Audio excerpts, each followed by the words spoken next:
इन दिनों Panama papers leak मामले में ऐश्वर्या राय बच्चन चर्चा में है। इससे पहले भी मनी लॉन्ड्रिंग के मामलों में कई बड़े चेहरों से पूछताछ हो चुकी है। कई प्रतिष्ठित लोग टैक्स बचाने और काले धन को सफेद बनाने के लिए टैक्स हेवन देशों की मदद लेते हैं। आज नो दिस के इस वीडियो में हम आपको बताएंगे कि पनामा पेपर लीक मामला क्या है, टैक्स हेवन क्या होता है, आखिर यहाँ ऐसा क्या है कि दुनिया के बड़े बड़े लोग इनके पास खींचे चले आते हैं। इन सभी सवालों के जवाब के लिए जुड़े रहिए हमारे साथ। सबसे पहले आपको बताते हैं कि क्या है पनामा पेपर लीक।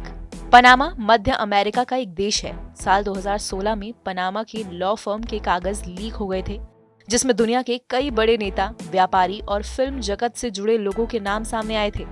इस कंपनी ने दुनिया के कई बड़े और प्रतिष्ठित लोगों की टैक्स बचाने में और काले धन को सफेद बनाने में मदद की थी। पनामा पेपर्स ने दुनिया के अमीर और ताकतवर लोगों को बेनकाब किया। पता चला कि कैसे वो अपने पैसे को अपने देशों के बाहर गुप्त टैक्स हेवन में रखते हैं। इनमें कई भारतीयों के नाम भी शामिल हैं। आइए अब आपको बताते हैं कि क्या है टैक्स हेवन। टैक्स हेवन उन देशों को कहा जाता है जहां काले धन को सफेद बनाने का काम किया जाता है। इस लिस्ट में Switzerland, Cyprus, British virgin island, Hong Kong और पनामा जैसे देशों के नाम शामिल हैं। कैसे काम करते हैं ये देश? जब कोई व्यक्ति इन देशों में निवेश करता है या कोई कंपनी शुरू करता है तो उसे अपना सोर्स ऑफ रेवेन्यू नहीं बताना पड़ता। उसे ये नहीं बताना पड़ता कि उसके पास पैसा कहां से आ रहा है या किस देश से आ रहा है। इन देशों में कंपनियों के मालिकों की पहचान पूरी तरह गोपनीय रखी जाती है।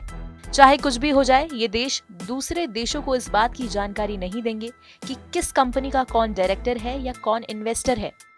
इसके अलावा इन देशों में टैक्स भी बहुत कम देना होता है। अगर कोई व्यक्ति भारत में टैक्स चोरी के पैसों से पनामा में एक फर्जी कंपनी बनाता है तो उसको सालाना रेवेन्यू पर कम टैक्स देना होगा। यही वजह है कि अमीर लोग इन देशों में अपना काला धन सफेद करने के लिए लगाते हैं। आइए अब जानते हैं कि पनामा लीक में क्या खुलासा हुआ। सरकार के मुताबिक Panama and paradise papers leak में भारत से जुड़े 930 प्रतिष्ठानों के नाम सामने आए हैं, जिनमें से पनामा पेपर्स मामले में भारत के करीब 500 लोगों के शामिल होने की बात सामने आ चुकी है। इन लोगों पर टैक्स चोरी का आरोप है। वित्त राज्य मंत्री पंकज चौधरी ने बताया कि अब तक अघोषित विदेशी खातों में 11,010 करोड़ रुपए से ज्यादा जमा होने का पता चला है। देश की कई बड़ी हस्तियां जांच में शामिल हो चुकी है। बॉलीवुड एक्टर अभिषेक बच्चन भी 1 महीने पहले ईडी दफ्तर पहुंचे थे, जहां उनसे पूछताछ की गई थी। सूत्रों के मुताबिक अमिताभ बच्चन को भी मामले की जांच के लिए ईडी की तरफ से नोटिस भेजा जा सकता है। फिलहाल हमारी इस रिपोर्ट पर आपकी क्या राय है, कमेंट सेक्शन में लिखकर जरूर बताएं। इस वीडियो को लाइक करें, शेयर करें। देश और दुनिया की तमाम मुश्किल खबरों को आसान भाषा में समझने के लिए सब्सक्राइब करें हमारा डिजिटल चैनल नो दिस।